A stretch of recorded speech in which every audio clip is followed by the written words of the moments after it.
Hey guys, it's Jake here with eTrailer. Today we have a 2024 Jeep Wrangler 4xe, and we're going to be taking a look at, and I'm going to show you how to install the eTrailer Class 3 2-inch hitch receiver. Adding a hitch receiver to the back of your 4xe is going to allow you to carry bike racks, cargo carriers, or maybe even tow a small trailer. If you plan on towing a trailer, I recommend picking up a 4-pole wiring harness off our website to be able to go with your hitch, because you're going to need to get those lighting signals to the back of your trailer. This hitch receiver is going to feature a 2-inch by 2-inch opening, which is going to be really nice because that is going to open up the options for accessories the most out of any of the sizes of hitches out there on the market. We've got plenty of those accessories on our website if you're looking into any of them. We have a standard 5/8 inch hitch pin hole here. The hitch pin and clip does not come with the hitch, but you will need either a locking or non-locking hitch pin to be able to secure those accessories. If you pick up an accessory off our website, a lot of them will already come with their own hitch pin. The safety chain loops here are going to be a plate style, which are still going to accommodate safety chains of different sizes and styles. This is an S-hook style. You can see it fits just great whether you like to go over or under. The clevis style we have here, it's going to fit even better yet because it's got a little bit wider opening. You just want to be sure that if your safety chains are not fitting correctly on your hitch receiver here, looks like we're having a little trouble going on the back side with this clevis, but it fits perfect over the front. If you're having trouble with your safety chain loops, you can always, or with your safety chain ends, you can always swap out the hook for a different style hook. Some measurements for you so you know how it's going to fit on your Wrangler. From the center of the hitch pin hole to the outermost part of our bumper, it's going to be about 2 3/4, maybe 2 1/2. That measurement is not nearly as important as the measurement to the edge of our tire here, because you can obviously see that on all Jeeps they're going to be in the way. From the hitch pin hole to the outermost part of our tire here is about 9 inches. This is a factory tire. It's a 255/60 R20. So if you have the factory wheel and tire on there, that's going to be the same measurement for you. If you have aftermarket wheels and tires, you can do some quick math to see what your tire size is compared to this one, and just add or subtract those measurements. From the ground to the top inside of the receiver tube, it's going to be 20 inches. And if you're taking your Jeep off-road, from the ground to the bottom side of our hitch, it's going to be 17 1/2. That should be more than enough space unless you're doing some really extreme off-roading, that you shouldn't have to worry about this hitch dragging on the ground. One thing that's going to set this hitch apart from the other hitches available for our 24 Wrangler 4xe is going to be the paint job on this hitch. This is our paint job. It's a triple carbide black powder coat finish. It's a matte black finish. I think it looks really good on the Jeeps, whether you have the metal bumper on the back or the black plastic. It's going to look almost identical to that texture of the plastic, and it's a very, very tough paint job built to last. As far as the weight capacities go for this hitch, you're going to have a max tongue weight capacity of 500 pounds and a max trailer weight capacity of 5,000 pounds. That is the trailer plus the load that you have on top of it. You will want to check in the owner's manual of your Jeep Wrangler 4xe to see what your vehicle is capable of towing, and go with the lowest number between the two components. This hitch is going to be rated for weight distribution. The only thing is it's not going to change the capacities. Typically, when you have a hitch that is approved to use weight distribution, you will get a little bit higher capacity out of it, but with this particular one, the way that it's mounted, it doesn't increase the capacity, but you can still use it.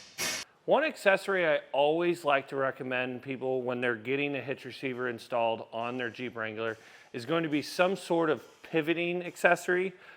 Particularly today, we are installing, because this is a friend of mine's Jeep, we're installing the Kuat Pivot 2 swing base, and essentially it is a hitch extender that will slide into your hitch receiver, and it will become your new hitch on the outside. And you're going to put whatever accessory, whether it's a bike rack. For our case, we're putting a Kuat NV 2.0 bike rack in there, so that whenever my friend is using his Jeep, he can swing the bike rack out of the way with the bikes loaded and be able to get into the back of the car. The problem with this style of door is there are virtually no accessories that will allow you to open the back of your Jeep with them installed. So the swing accessories, whether you go with the Kuat like we're putting on here today, or another style or another brand, just look into those accessories because they are going to help you greatly when using accessories with your Jeep. As far as the installation goes, this is a very simple installation. You can definitely do it from the ground in your garage or in your driveway at home. You're only going to need a few tools. You're going to need an 18mm socket, a 19mm socket, a 19mm wrench, a ratchet in order to run those, and then a torque wrench.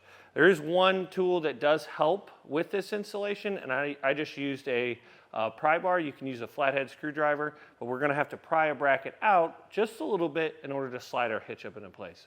But other than that, you will need a torque wrench to be able to torque everything down. That's the same for any hitch out there. But it goes on very, very fast. We got this installed in about 10 minutes. So follow along with us and we can get yours installed too. To begin our installation, we're going to need to remove 2 factory bolts. And on some older style Jeeps, that the muffler was really, really close to this rear support panel or rear support brace. But on these, there's a lot of room to work with. So we shouldn't have to lower exhaust at all. We'll take an 18mm socket and get these bolts removed.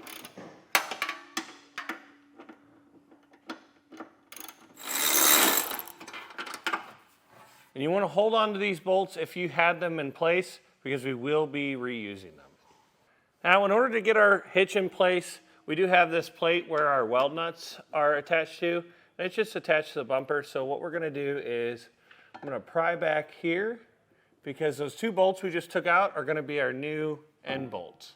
So I'll take our hitch while prying out on this plate, slide it up into place, and then you want to keep a hand on it because that plate is not necessarily strong enough to hold that up. And then just slide your hitch to where your holes line up, or at least one set of holes, and thread those bolts back into place.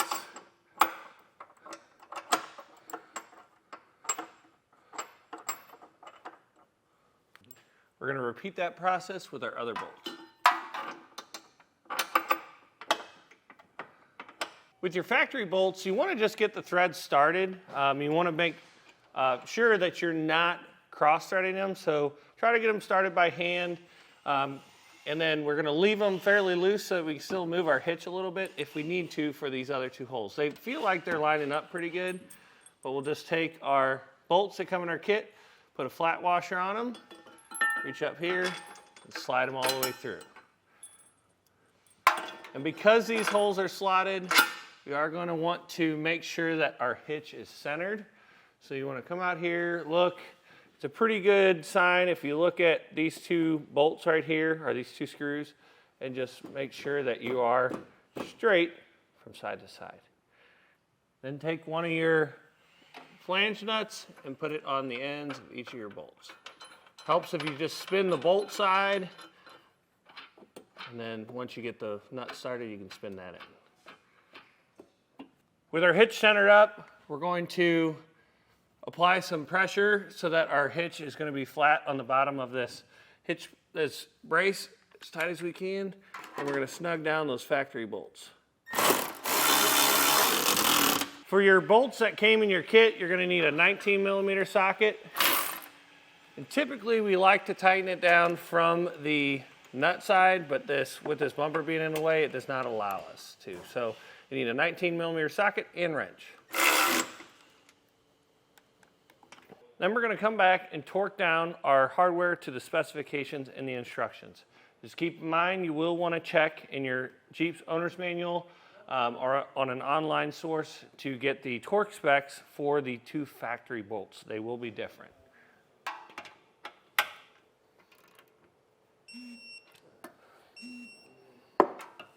Well guys, once you get everything torqued down, that's going to do it for the installation. Hopefully this video helped you decide whether or not the eTrailer 2-inch hitch receiver is right for you in your 2024 Jeep Wrangler 4xe.